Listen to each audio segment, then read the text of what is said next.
Today I'm going to be doing my vlog on Pirates of the Caribbean at World's End, which I saw a couple weeks ago at the midnight showing when it came out.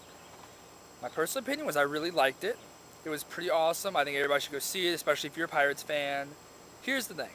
I really liked it a lot, mostly because of the lesser amount of fantasy.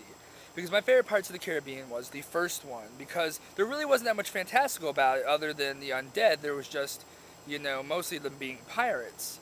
And then the second two were very fantastical with, ships going underwater and chests containing hearts and stuff. And so they were a little more out there, and so I liked that it went back to that original kind of more about the pirates, less about the fantasy world. And I liked that. On that aspect, I will say that I think the timing of the series is really weird. Obviously, after they brought Will and Elizabeth in, they really couldn't just kick them out. They had to really work them out of the series the way they did, which was really nice. But honestly, I feel like this is a little less epic than the other ones, and that makes it kind of a weird thing, because usually you build up, and you build up as the series goes, and then you hit a climax and end.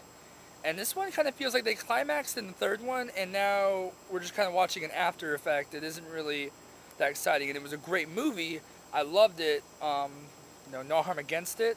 But at the same time, when I think about the epic things that happened in the third one, remember how epic it was when they were on top of the ship, and Davy Jones and Jack Sparrow are fighting and on the storm, and they're all circling around that big whirlpool, and you have the pirate army versus the East India Trade Company.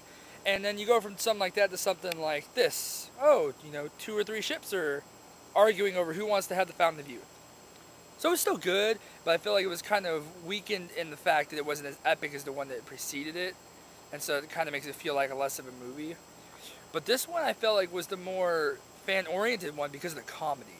Like, there were times in there where they just acknowledged some of the stuff that they'd already done in the series. Like at the end, during one of the dialogues with Gibbs, and he says, "And I can do the thing." And so I really enjoyed it. I recommend it to everyone. I'm not sure how they're going to do another one. I'm sure they will. But I'm looking forward to it.